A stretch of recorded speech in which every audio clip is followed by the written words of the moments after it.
Namaste ji, namaste. So two things you may have commonly heard, that if you're not from a top 5 NLU, your corporate law career is pretty much dead. And secondly, if you are from a 3-year LLB, you pretty much won't make it ever into corporate law. Thus, you need to drop in multiple years to get to a top 5 NLU. I'll just put some evidence on record here and then leave it to your judgment to decipher. So I started this on Instagram. The link to everything is in the description. The thing is that I have about 118 to 120 odd such screenshots, so I won't obviously put all of them here because it will get too lengthy, but I'll just put a couple or about 7 odd and then remove the person's name because otherwise maybe their LinkedIn account gets spammed with messages.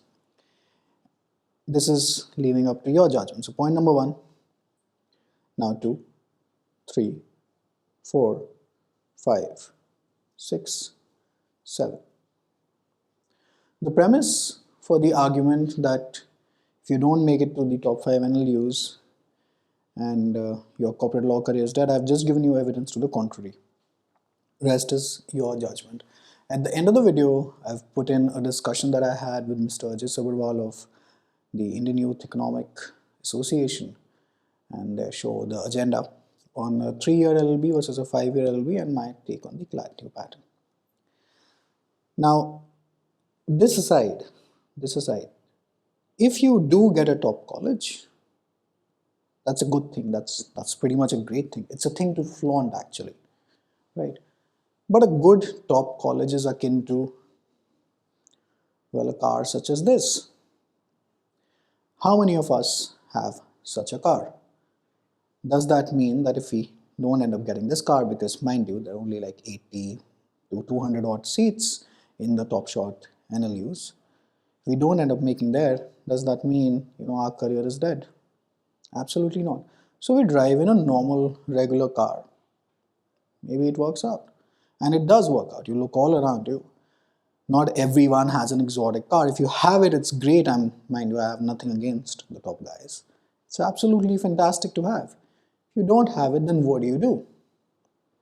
Well, 4 things you need to do. If you don't have this, then 4 things you can do rather. You speak well, you dress well, you are a subject matter expert, all right? 3 things are crucial. And the 4th thing is you score very, very well in your semester. So even if you're not from the top 5, let's say that you are in a 6th ranked law school or a 7th ranked or an 8th ranked, how do you make up for the difference? Internships and these 4 things. You speak well, you dress well because you are the product, all right? You have subject matter expertise. This I have already discussed a lot in the TLOI talk series. So for example, why will a law firm want to pay you? Forget a law firm for a while. For example, let us say that I hire you. Why will I want to pay you?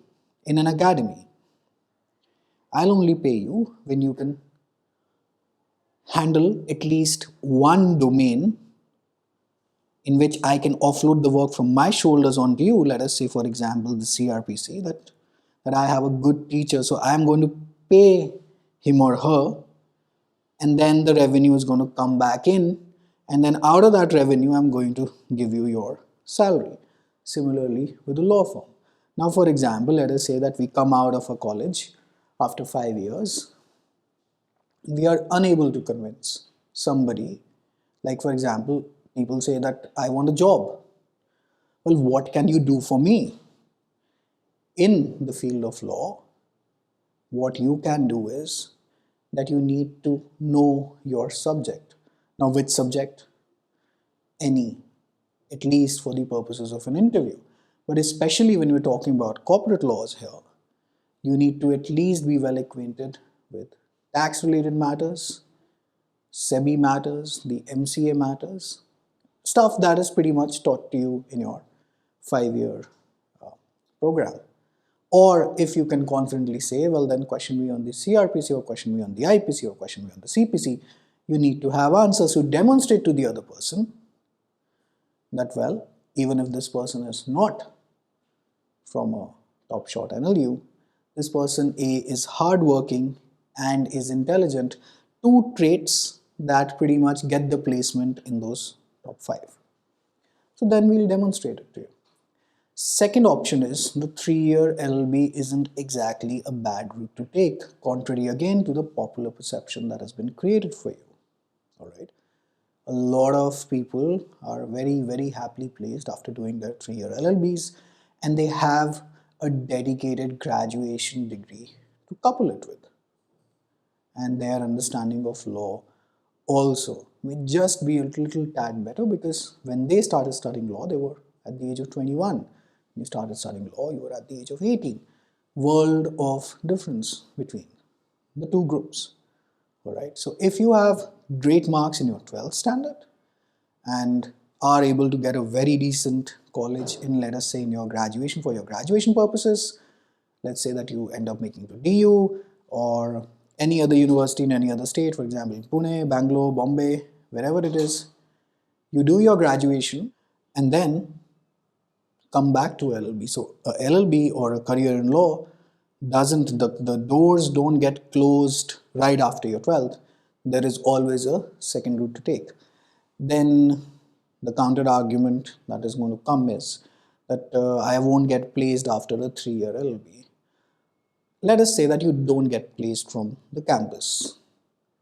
Are we really that dependent on placements that we can't ever get a job for ourselves without a campus placement? And are jobs necessarily done only via campus placements? Don't off-campus hirings take place? And don't we have networks of people that we know of and perhaps get us a job? I'm not giving you any answers, I'm just giving you questions to ponder on. All right. So the flaunting bit I have spoken about. If you have a good college tag alongside your name, that always helps. But if it isn't there, that doesn't mean that it's the end of the road, because if that were the case, mind you, a lot of MBAs in this country would suddenly have their careers all dead without ever making it to the IIMs, right? It's the same scenario here as well. Before I get to that discussion for a 3-year LLB versus a 5-year LLB and the CLAT new pattern, two last points that I'd like to make, especially regarding the new pattern.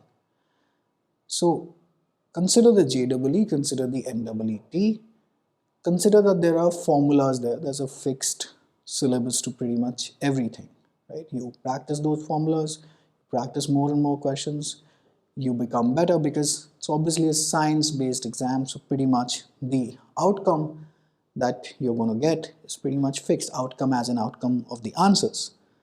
It is a fixed sort of a pattern-based exam in which you need to do a lot of hard work and then get to basically deriving out a result. But with the CLAT new pattern, the focus on English is so much and the focus on opinions is so much that nobody can predict what happens in a certain year. So if you end up taking a couple of drop years for this sort of an exam and the results aren't coming, the results may just not be coming because you are treating this as a standard exam, whereas it's not now. It is something to do with your aptitude, and increasing someone's aptitude becomes hellishly difficult unless and until you have almost a one-to-one sort of a mentorship available to you. Then I leave you with this question, that when was the last time you asked a doctor which college he or she was from before taking a treatment? If they are from a top-shot college, you will pretty much get to know it, because outside their clinic they're going to display it. But how many doctors end up doing that?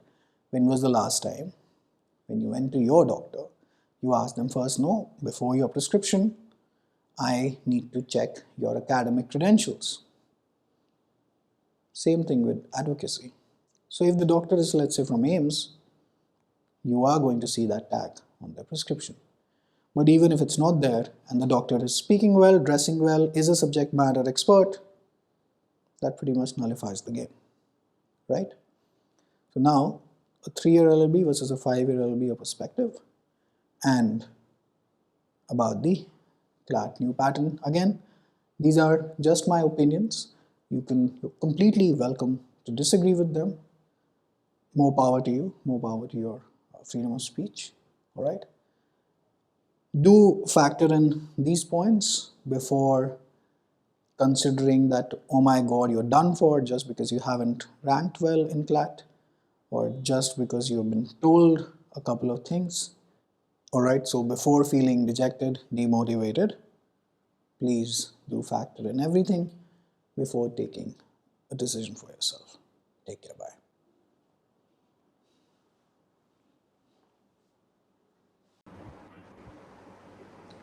Hello and welcome everyone to another episode of The Agenda.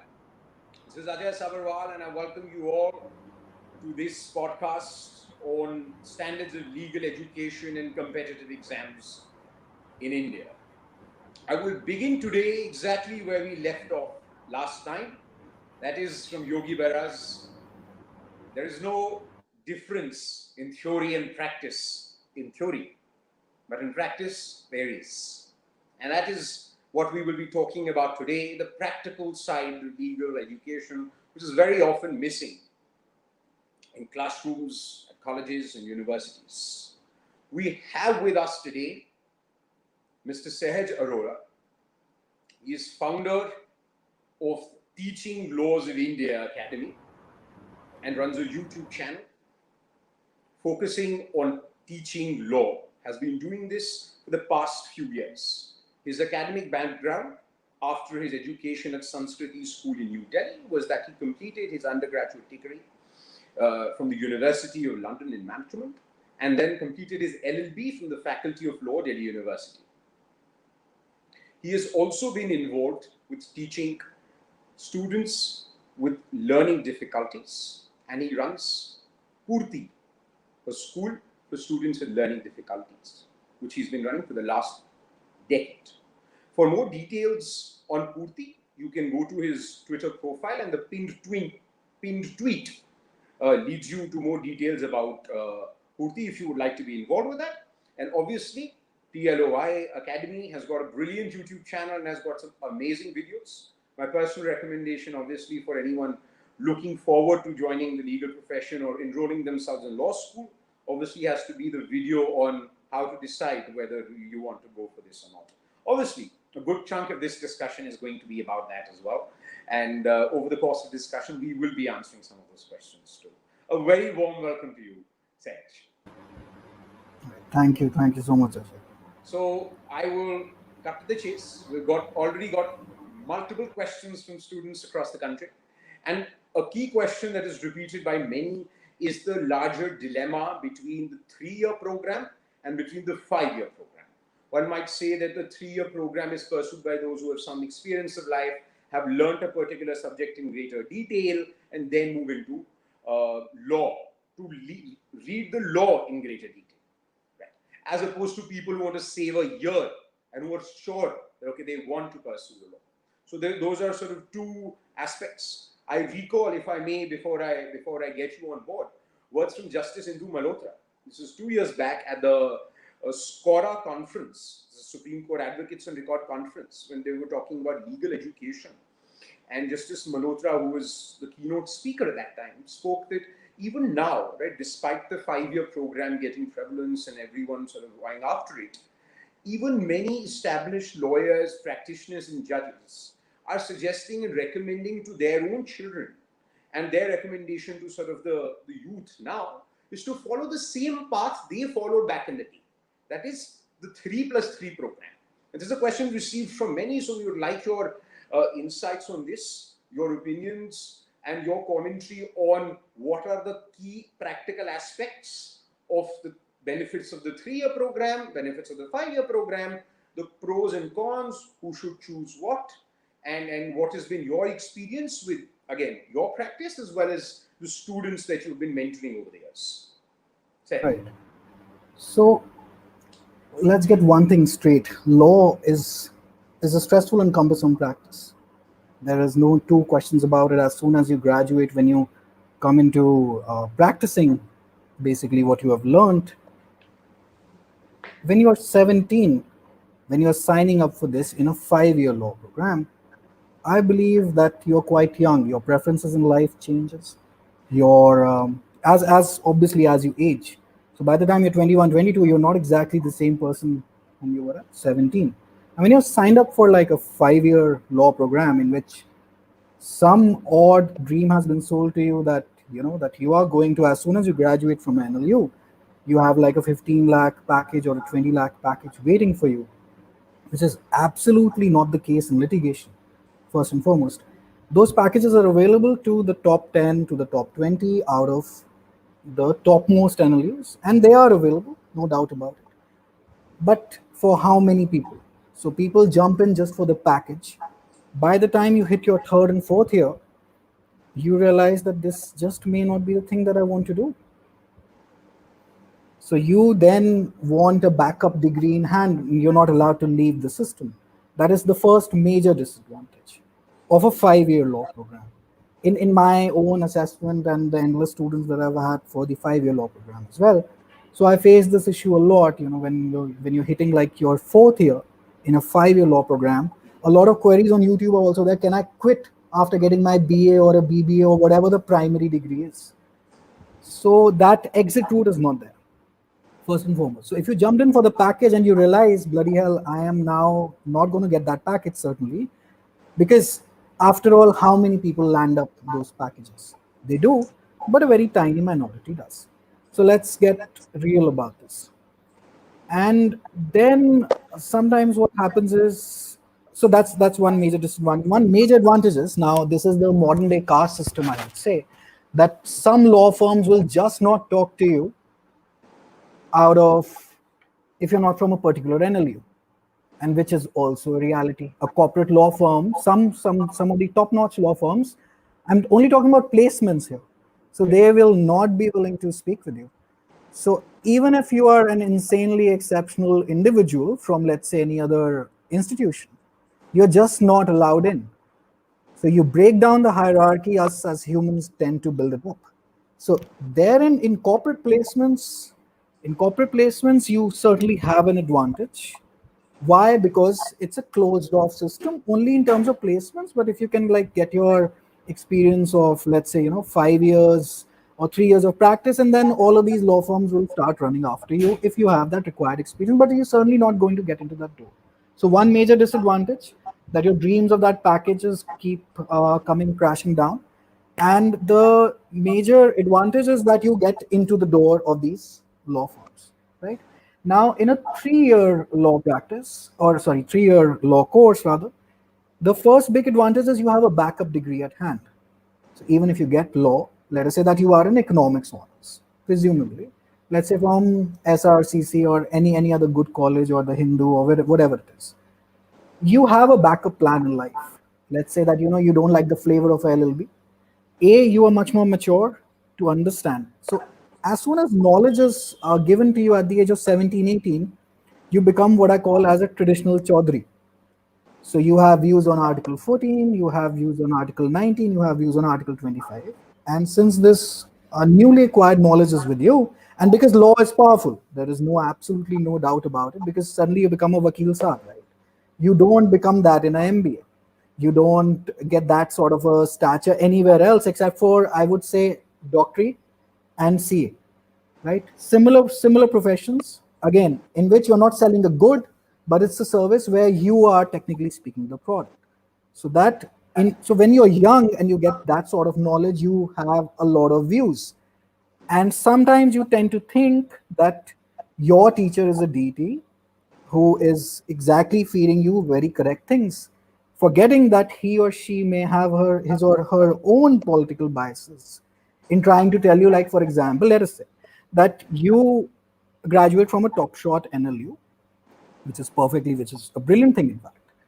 And as soon as you graduate, you're feeling oppressed, as if India is like the biggest, worst country that you could have ever been in, and there is absolute oppression of freedom of speech and expression, which is just not the case, by the way. So who exactly has fed you this? Because you were gullible at the age of 17, 18. Because see, your mind is open then. By the time you're hitting 21, 22, and then you hit a 3-year law program, you already pretty much know that the world isn't what was sold to you when you were just getting out of your 12th standard. And coaching academies also have a role to play. Even though I'm in the same industry, I hold them at fault. because they sell dreams which can't be fulfilled. And by the time you come out of there, you are like a disgruntled individual who will take like another couple of years just to repair yourself psychologically and now get into the grips of the world. I think ex-CJI Gogoi mentioned at NLU Delhi's, it was a convocation ceremony or it was a function, that why am I not seeing litigators out from NLU? I mean, where are the litigators? We are putting in so much of money here, and well, nobody's joining the profession. Why is that so? Primarily, you turned it into a residential complex sort of a system. So obviously the costs go up. Now, when a kid has to take a 25 to 40 odd lakh rupee loan, they're not going to be joining a 15 to 20,000 rupee job in litigation. Let's get real on that. You have an EMI to pay off. You have a certain sort of a competition amongst your peers that they are getting a 10 lakh rupee package after their BCom and MBA, which is very achievable, I believe, even if you're from a tier 2B school. It's very, very achievable. So therefore, you want the money to flow very easily, I would say. Now, trouble with those 5 years is, let's say that you make it into a top NLU. It's a rat race, and it's a lot of work. And mind you, I hats off to those kids who actually are in Nalsar or NLS. That's a hell lot of work, and nothing taking away from them that they made a mistake or whatever. No, it's a lot of work. The top prize is basically a job in a top tier law firm, in which now you're forever grueling to make the law firm's balance sheet look good, because the concept of billing is not taught to you. And then the trouble comes when you are like taught SEBI and MCA laws all over again, as in not all over again during the college. When you come out and somebody questions you on the, let's say, on the CPC or the CRPC or the procedural aspects in the trial court level, I'm not talking about the high courts, not talking about the Supreme Courts, only talking about the trial courts, because I believe lawyers are made in the trial court. That's what my belief is. So at that stage, you find that none of that corporate jazz that you were into all this while helps you out, and nobody really cares where you're coming from, because it's a tough world to survive. So, and nobody has told you this. So therefore, there I see, and I have a couple of ex-students also who are very disgruntled with life, who I don't see ever joining the profession. It's just a degree that they've had. Maybe they become, then they will start writing academic pieces online or whatever it is. So they're like very unhappy individuals at this stage of life. That doesn't apply to, obviously, to everyone. I'm sure that there are a hell lot of people who are enjoying their college life as well. But in a 3-year law program, you just are a little bit more mature to take a decision whether now you want to join this or whether you don't want to join this. And what is being fed to you, you are a little more, and you have an entire dedicated knowledge of a discipline. Be it psychology, be it English, be it economics, wherever your undergrad is, I believe that makes a world of a difference. And you've been in the real world for 3 years before the law degree as well. So NLUs are primarily residentials, locked off campuses. I mean, you have a batch size of 80 to 100 odd, right? So how much exposure are you going to get? Herein, you put in an application into your college admin system, you have to wait a good solid 3 months. Parallel to what a trial court functions like. So you have a much more realistic, I would say, approach towards life. That real life is, is slow and cumbersome. That's what law is as well. I mean, law doesn't function the way it is shown in movies, and law certainly doesn't function the way it is given in your books. And law certainly doesn't function the way we argue on the internet via blog pieces. It's none of that. It's a very human. It's a very human face-to-face sort of a thing. And academic law, if I don't know if you watched the movie Sully, that's by, I think Tom Hanks is there. It's about a pilot who crash lands a plane in a river. So what happens? So they go after him.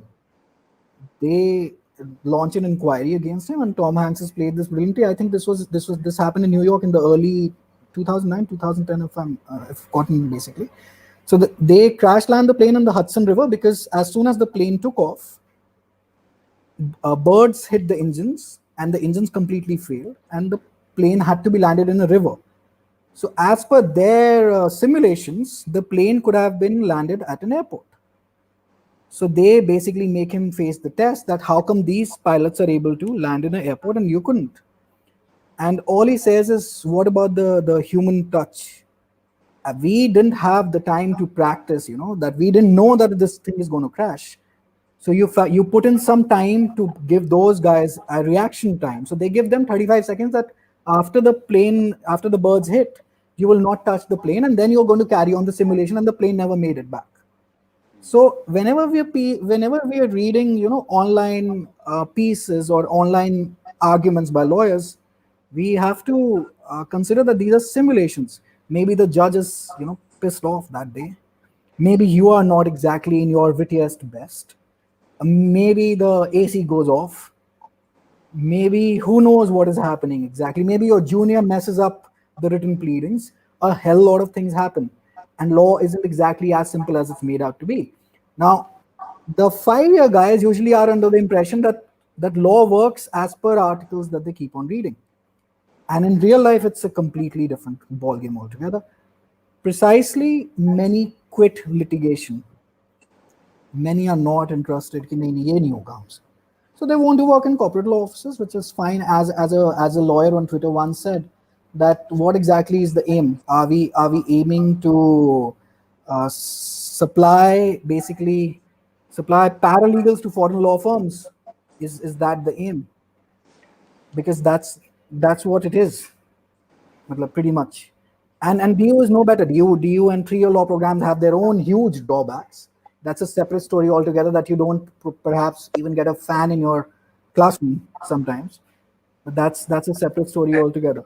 So major advantage of a 5 year and a 3 year, I would personally recommend, like I have just recommended my own cousin, that she was very enthused about law. I was the one who made her skip CLAT and everything. That you go for a 3+3. You wait, you go for a degree, you will be much more mature. You will be, in fact, much more mature to even understand what exactly CPC, CRPC, and everything is.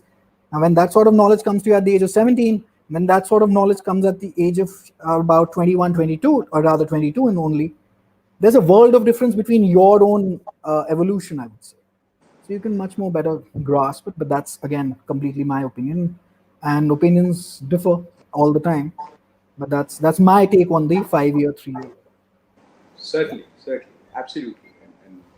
And while we remain in agreement, That was I think a long-winded monologue from my side. No, absolutely no. I think I'm in agreement with everything that you do say. At the same time, for our viewers, you must realize that even from the NLUs, we have got some of the best litigators in the recent years. So, especially for those of our interns, our mentees, and our viewers who are at NLUs right now and wish to pursue litigation, those doors are not closed to you either if you're already in there.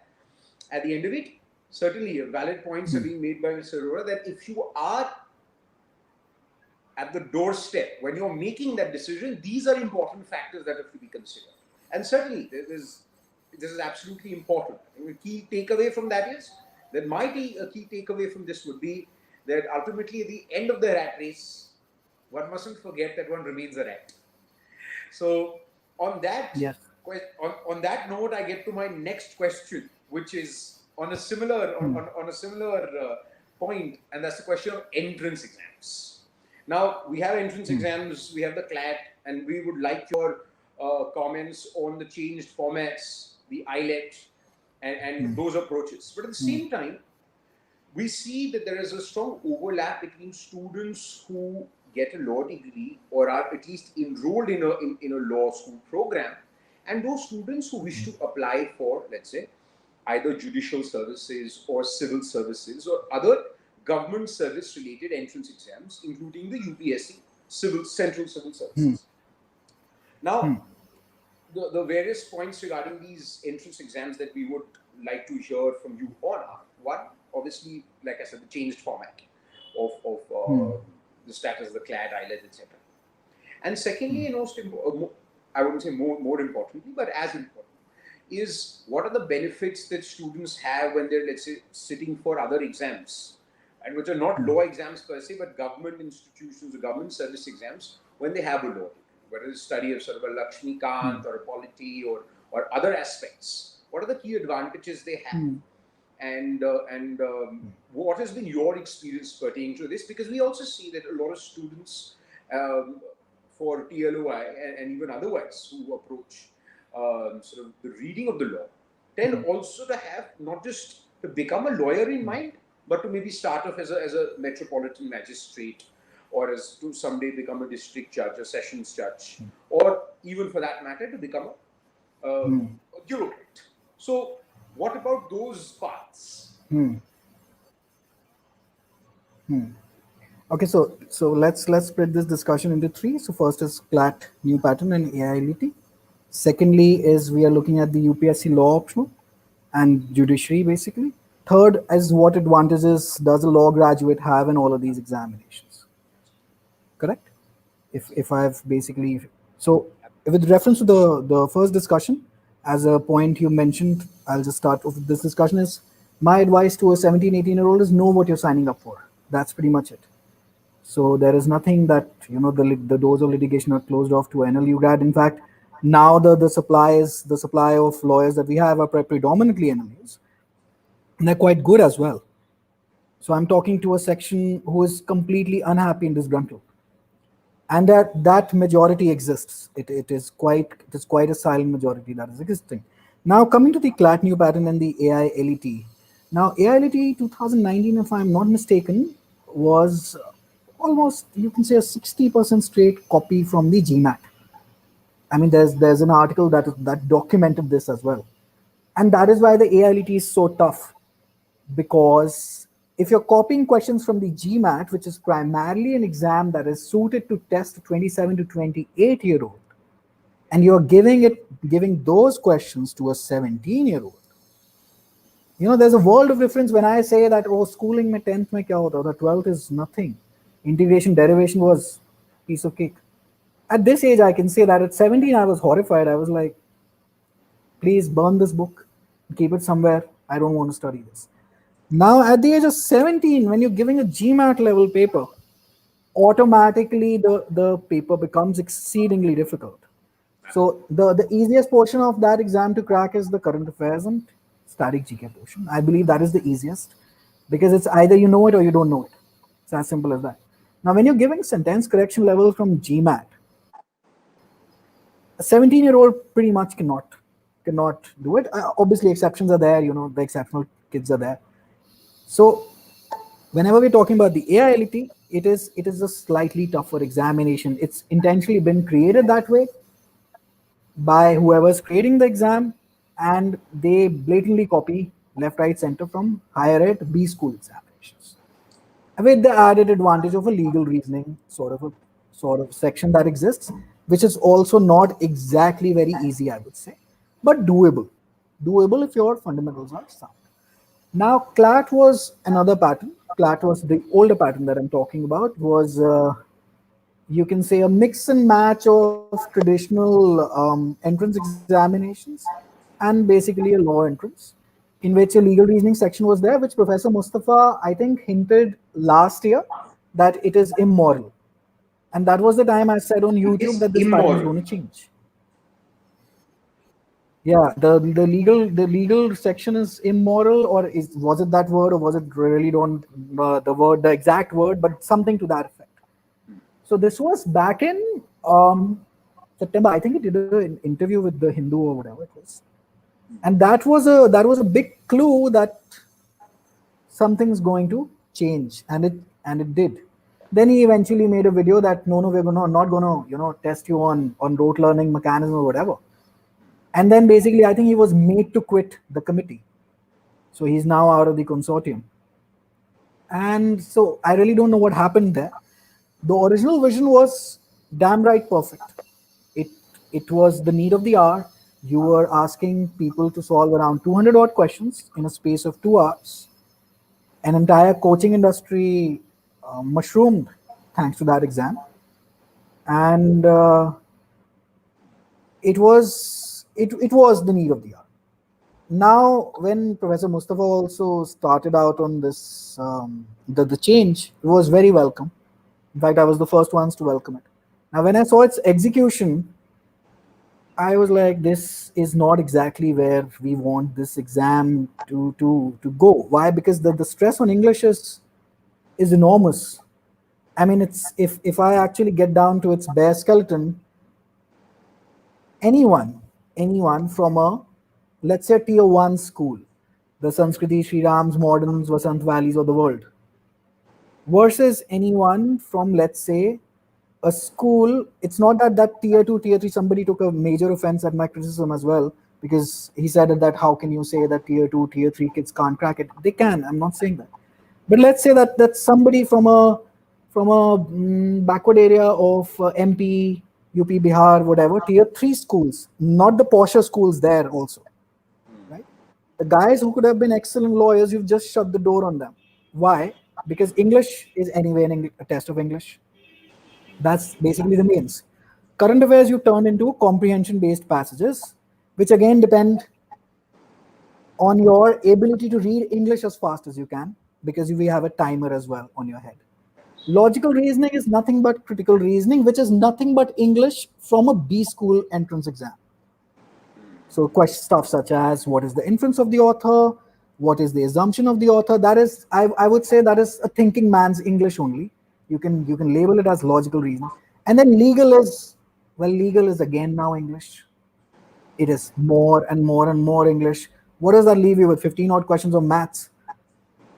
So it's basically 90% English with your thinking ability coupled with your thinking ability, and 15 questions of maths, 15 to 17 odd data interpretation, whatever. Now, when you put in two 17-year-olds, see, this is supposed to be a competitive exam, right? We are fighting for seats here. So you let the kids off at a fair starting line with everyone having basically starting off at the same starting line.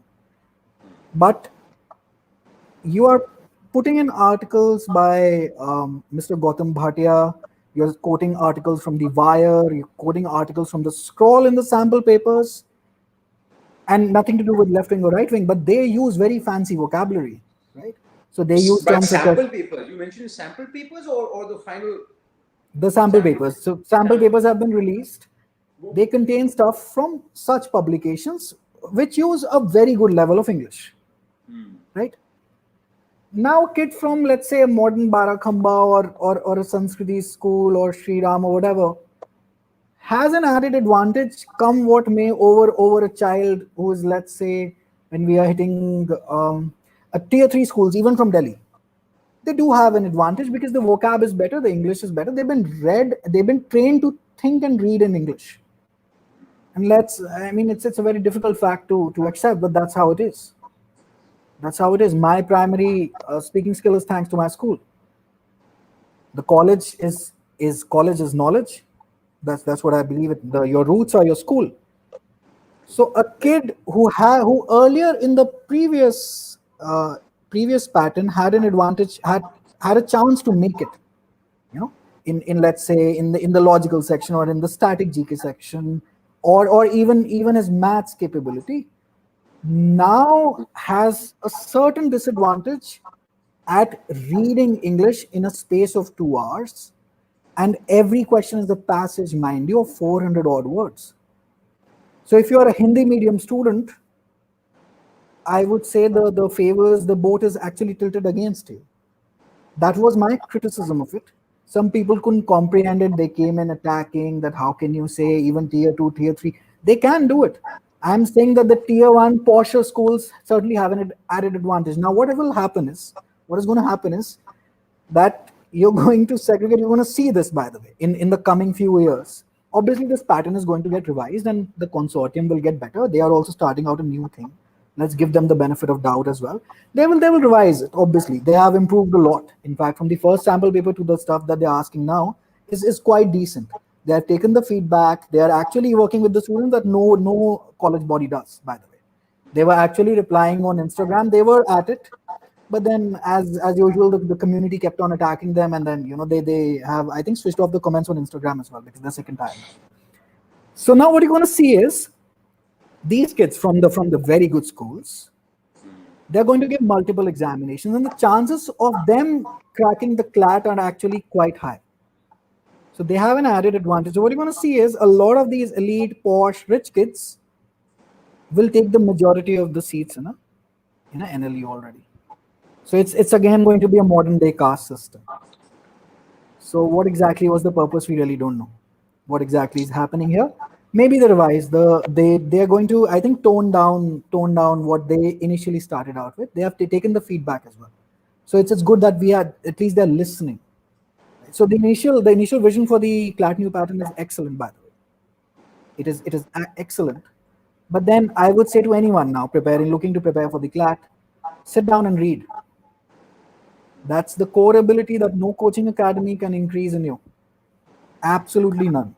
We can make you rote learn, we can make you understand the concept, but how fast can you read and what is your core strength in vocab, that no coaching academy can help you out with. Let's get real on it. Because if you think that you're gonna study Mughal history and then you're gonna study all the rivers and then you're gonna study all the committees, you may just not end up showing in the examination. So at a 17-year-old's level, when you're reading that many passages in a time situation, your mind just may stop reading the passages after, let's say, 50 to 50th to the 60th odd question, because it's passage upon passage upon passage. So what becomes crucial is your ability to read and think in English. My main criticism is English is not the be all end all, especially in a trial court. You can very well forget that. So you may have shut the doors on quite a lot of brilliant litigators that would have come from the Hindi medium belt range. And BCI also has taken up, I think, notice of this, and they have set up a committee of trying to hold this examination in regional languages. Because the focus on English is so much. And since the focus on English is so much, so the top corporate law firms also are geared. So it will become like a closed off system very, very soon. So hopefully they course correct it. So that's basically AILT and CLAT new pattern. And both the exams require a very decent command on English. So anybody preparing for these examinations need English. Now, some people's counter argument is, well, that's what you require in NLU. A very strong base of English, perfectly understood, perfectly accepted, but at least give somebody a chance to come in and maybe they can also catch up. You're just not shutting down the door on them, like just get out at the door only that your English is not good enough. Then we haven't particularly deracinated our minds. We are deracinated, but then we are not decolonized yet from this. And this is the reality of the world.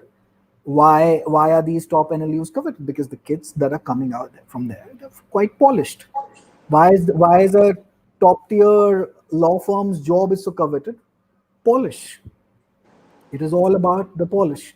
Even if you don't know anything in life, English can save you. At least in this country, it can. And I've seen many people make a career out only on speaking English and pretty much knowing nothing else in law. Now, when we come to the UPSC law optional, and I don't believe that there is quite genuine guidance available on the internet except for people's interviews who have actually used this exam. And a lot of people, by the way, from NLU Delhi cracked the UPSC using the UPSC law optional, by the way. So there's been like a ton of people who have done it. UPSC law optional paper 1, paper 2. Paper 1, you actually don't need much knowledge of law to clear. You don't actually need to dive into the basics of the IPC or anything. It's purely a general law based paper. Now paper 2, however, requires particular knowledge of law. Let's say the IPC or torts, or we're talking about international law. You need particular knowledge, and that has been already taught to you in a law school, you can say, or a law college. Your entire 5-year or 3-year is basically, practically speaking, 80 to 90% of the UPSC law optional. The problem with that is the UPSC law optional, they usually don't score well. So they usually don't mark well, I would say. The marks don't come out really, really well. But it isn't that people haven't done it. Anyone who is having a LLB degree, you pretty much have covered the UPSC law optional syllabus. So that's one thing. And if you actually get down to studying in your college using the same books, Kelkar, Takwani, MP Jain, that's standard books, Avtar Singh, there is no way on the planet that you cannot prepare well for the examination. See, I can't say that you can, you'll be definitely clearing it, because a competitive exam in India is akin to catching a metro at Rajiv Chowk 6 p.m. in the evening. You're certainly not going to make the first one. There's just too much population. So if you think that you're gonna sit and sulk that there is some particular fault that you only have, nobody. It's basically you have to push your way around, and let's say that you get lucky, you'll get in the train. It's as simple as that. That's why for the UPSC, people keep at least 3 attempts. What exactly is happening? It's not that your preparation isn't exactly in tune in the first time. Your hard work is here. Your luck, I would say, your fate. When they both match on the exam day, you're going to clear the examination.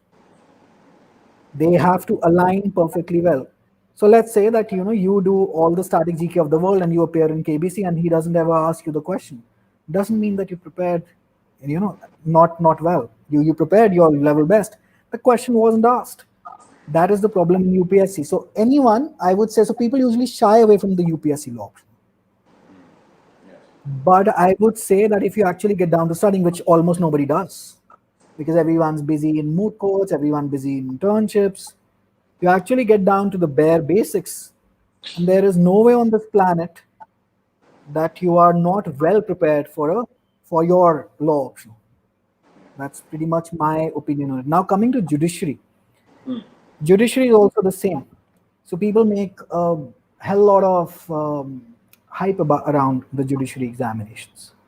That, oh my God, this is so tough and this, that, and whatever. The competition is tough. The exam isn't exactly tough.